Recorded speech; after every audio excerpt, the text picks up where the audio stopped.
Dan kalaupun ini benar, wah berarti juga menjadi sejarah ya, menjadi sejarah ada cawapres, wapres terpilih tidak dilantik menjelang pelantikan. Kemungkinan akan di headline seperti itu.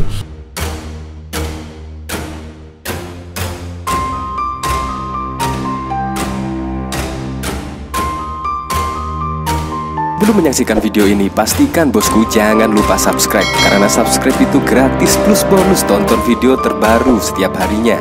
Jangan lupa ya.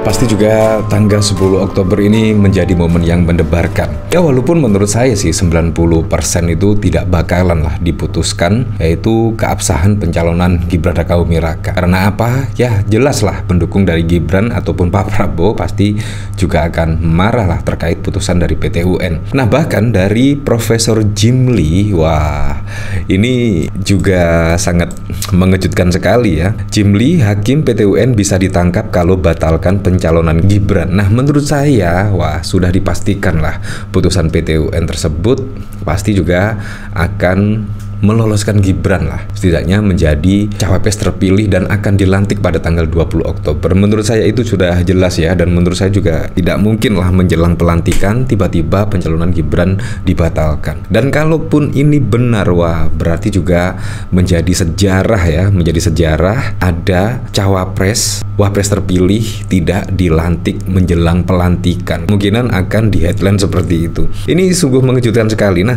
saya juga penasaran sih, kira-kira seperti apa ya ketika hakim PT UN kalau membatalkan pencalonan Gibran bisa ditangkap. Ini dari Profesor Jim Lee, mantan ketua MK ya. Pakar hukum tata negara Jim Lee berpendapat bahwa hakim PT UN bisa ditangkap jika membatalkan pencalonan wakil presiden terpilih Gibran Rakabuming Raka karena bertentangan dengan konstitusi negara. Jim Lee menegaskan jadwal pelantikan presiden dan wakil presiden pada tanggal 20 Oktober mendatang bersifat final, sehingga tak ada lagi lembaga atau pejabat yang bisa mengubah atau membatalkannya. Jim Lee menambahkan, baik itu putusan Pengadilan Tata Usaha Negara maupun Mahkamah Agung MA pun tak memiliki kewenangan untuk mengubah dan membatalkan, termasuk untuk mempersoalkan keabsahan pasangan yang akan dilantik. Menurut dia, keputusan final akan mengikat yang mutlak, sudah berakhir di Mahkamah Konstitusi MK, serta sudah diatur tegas dalam Undang-Undang Dasar Undang-Undang UUD.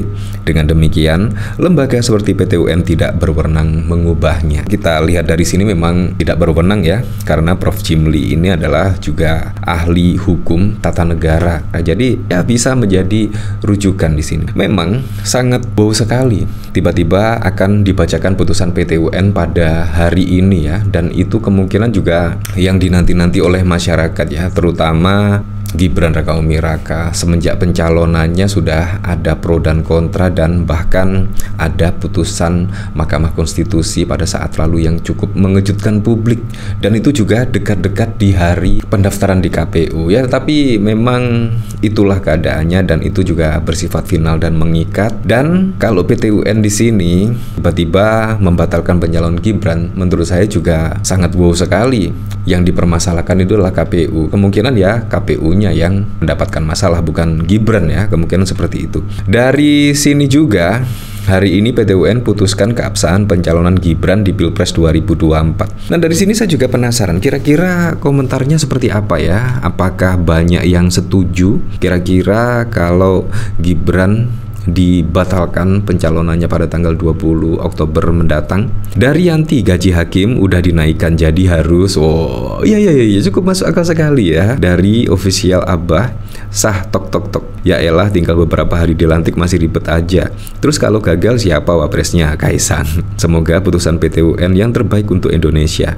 Sah-sah saja, udah dijanjikan naik gaji dan alasan nggak mau bikin gaduh, pastinya lolos lah. Ayo para hakim jangan takut, selama ini kalian tidak ada hutang budi sama Mulyono, 12 tahun gaji nggak naik. Pak Muldoko ke Demokrat ditolak, malah hakim-hakim di OTT KPK. Belum lagi anggaran APH lain naik, malah kalian dikurangi. Udah bosan lihat Bu Fafa dibutuhkan untuk mendamaikan Timur Tengah pasti sah. Kalau kita lihat dari sini juga ya, bahkan ada sindiran dari KPK, wah pantun tukang pisang naik jet pribadi dan gratifikasi. Ya pastinya menyindir Kaisang dan Presiden Joko Widodo. Bahkan KPK saat ini juga setidaknya mengaku lah, bahkan sudah tidak bertaring ya. Nah, Ketua KPK Nawawi berpantun soal sang anak jualan pisang naik jet pribadi hingga menyentil soal tiket gratifikasi. Pantun itu dibacakan saat pembacaan menjadi pembicara dalam diskusi konflik kepentingan sebagai pintu masuk korupsi yang digelar ICW. Izinkan dulu saya mengawali paparan ini dengan ini bukan pantun, tapi lebih pesan yang tak bijak gitu. Bukan pantun tapi pesan tak bijak, kata Nawawi dalam diskusi berlangsung di Yola Kuningan, Hotel Jakarta pada 24 September yang lalu. Kemudian Nawawi meminta setiap bait yang disampaikannya disambut dengan kata coy atau conflict of interest. Wah, kalau biasanya pantun itu di setiap bait diikuti dengan kata cakep. Ini jangan diikuti dengan kata cakep. Cakep itu sudah hal yang ini, pada cakep semua ngapain kita ulangi, ujar dia. Pernyataan cakep tapi diganti dengan coy, artinya conflict of interest. Berikut yaitu pantun yang disampaikan oleh Nawawi. Sang anak jualan pisang, si bapak pengusaha terasi, jangan naik pesawat terbang kalau tiketnya dari gratifikasi. Burung pipit, burung merpati, bersiul riang di atas dahan. Jangan mimpi nebeng jet pribadi kalau cuma jualan pisang. Usai membacakan itu, ia meminta hal tersebut jangan sampai diviralkan. Ia berkelakar yang memviralkan akan ditetapkan royalti. Saya minta pesan ini bijak tak bijak ini tetap menjadi konsumsi di sini. Kalau ada yang sampai memviralkan, saya akan menetapkan royalti, jelas dia. Selesai acara, awak media telah meminta izin untuk mengutip ucapannya. Hal tersebut pun sudah diizinkan oleh Nawawi.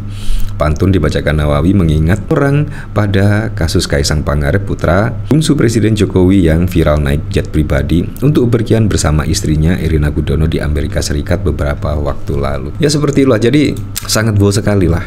1 tahun menjelang Presiden Joko Widodo purna tugas itu ada saja, apalagi dari anak-anaknya juga semuanya rekam jejak pada 10 tahun yang lalu terungkap.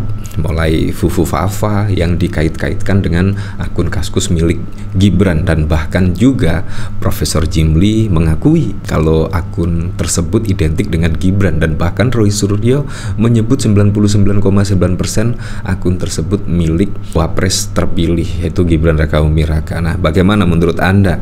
Nah, gara-gara itu semua ya, tiba-tiba ada putusan PT UN yang tanggal 10 Oktober ini akan dibacakan, dan bahkan banyak yang menginginkan lah Gibran itu jangan dilantik karena Fufafa, dan bahkan juga keaslian ijazahnya diragukan, dan bahkan terkait pencalonan menjadi calon presiden pada saat lalu juga melanggar kode etik berat di Mahkamah Konstitusi dan lain sebagainya. Ya, tapi kalau kita lihat dari Prof Jimli pada pemberitaan di sini, kalau Hakim PT UN membatalkan pencalonan Gibran bisa ditangkap. Wah, ini juga menjadi kejutan yang bikin terkejut ya, dan menurut saya juga ya hampir sama. Walaupun Hakim PT UN berhak membatalkan, tetapi menurut saya sangat-sangat mustahil sekali ya, menjelang pelantikan pada tanggal 20 Oktober tiba-tiba ada pengumuman dibatalkan. Menurut saya juga sangat-sangat tidak mungkin sekali ya. Tetapi kita kembalikan lagi ke masyarakat menilainya seperti apa. Tapi yang jelas saya berharap pada pilkada serentak besok bisa berjalan dengan aman, berjalan dengan lancar, dan yang paling penting berjalan dengan transparan, jujur, dan juga adil.